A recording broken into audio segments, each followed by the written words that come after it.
Tuhan bersamamu.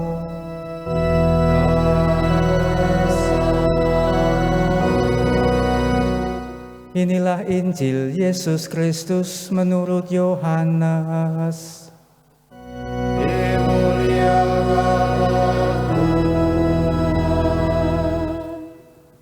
Di rumah ibadat di Kapernaum, orang banyak berkata kepada Yesus, "Tanda apakah yang Engkau perbuat supaya kami dapat melihatnya dan percaya kepadamu? Pekerjaan apakah yang Engkau lakukan? Nenek moyang kami telah makan mana di padang gurun, seperti ada tertulis, mereka diberinya makan roti dari surga." Maka kata Yesus kepada mereka, "Aku berkata kepadamu, sesungguhnya bukan Musa yang memberi kamu roti dari surga, melainkan Bapa-Kulah yang memberi kamu roti yang benar dari surga. Karena roti yang dari Allah ialah roti yang turun dari surga dan yang memberikan hidup kepada dunia." Maka kata mereka kepadanya, "Tuhan, berikanlah kami roti itu senantiasa." Kata Yesus kepada mereka, "Akulah roti hidup. Barang siapa datang kepadaku, ia tidak akan lapar lagi. Dan barang siapa percaya kepadaku, ia tidak akan haus lagi." Berbahagialah orang yang mendengarkan sabda Tuhan dan tekun melaksanakannya. Sabdamu adalah jalan dan terang dari hidup kami.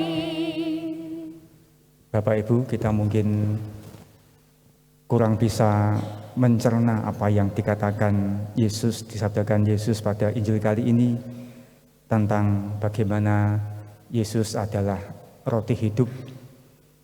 Utamanya ketika di Ekaristi ini kita menyambut komuni Sang Roti Hidup itu, yang dikatakan siapa yang menyambut roti hidup itu tidak akan lapar lagi dan tidak akan haus lagi. Toh nyatanya kita nanti pulang masih akan merasa lapar, masih akan makan nasi, masih akan minum karena kita masih merasa lapar dan haus. Dan saya ingin mengajak kita merenungkan hal ini secara lebih mendalam.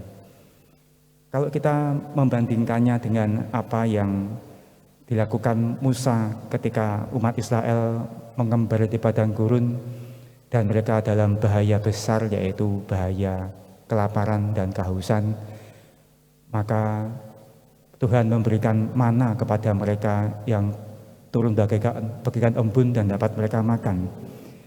Namun sesungguhnya bahaya besarnya bukan bahaya semata-mata lapar dan haus saja yang dialami umat Israel, namun terlebih bahaya kebinasaan, bahaya kematian.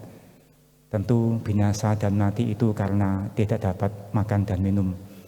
Nah, persis inilah yang ingin saya tawarkan sebagai permenungan bagi kita. Lapar dan haus ini yang kita alami dan dipuaskan oleh roti surgawi dalam Ekaristi ini, tubuh dan darah yang kita terima sebagai santapan jiwa kita. Lapar dan haus akan apa? Lapar dan haus akan keselamatan, akan ketidakbinasaan yang merupakan bahaya terbesar yang mungkin akan senantiasa kita alami. Dan persis kebinasaan itu disebabkan oleh dosa. Dosa yang membuat kita binasa, dosa yang membuat kita terpisah dari Allah, dosa yang membuat kita tidak selamat, tidak bahagia karena kita jauh dari Allah. Persis seperti yang Imam katakan ketika mengangkat tubuh dan darahnya yang mulia, "Inilah tubuhku, inilah darahku yang ditumpahkan bagimu dan bagi semua orang demi pengampunan dosa." Maka lapar dan haus kita sungguh akan dikenyangkan, dipenuhi, dipuaskan oleh santapan jiwa, tubuh dan darah Kristus itu, yang bagi kita memberi kepastian akan pengampunan dosa, akan bahaya yang mengancam yaitu ketidakselamatan, akan sirna dosa-dosa kita akan diampuni dan kita semakin dekat kepada keselamatan, kebahagiaan, hidup damai bersama dengan Allah berkat roti surga yang mengenyangkan, membebaskan kita semua dari bahaya dosa.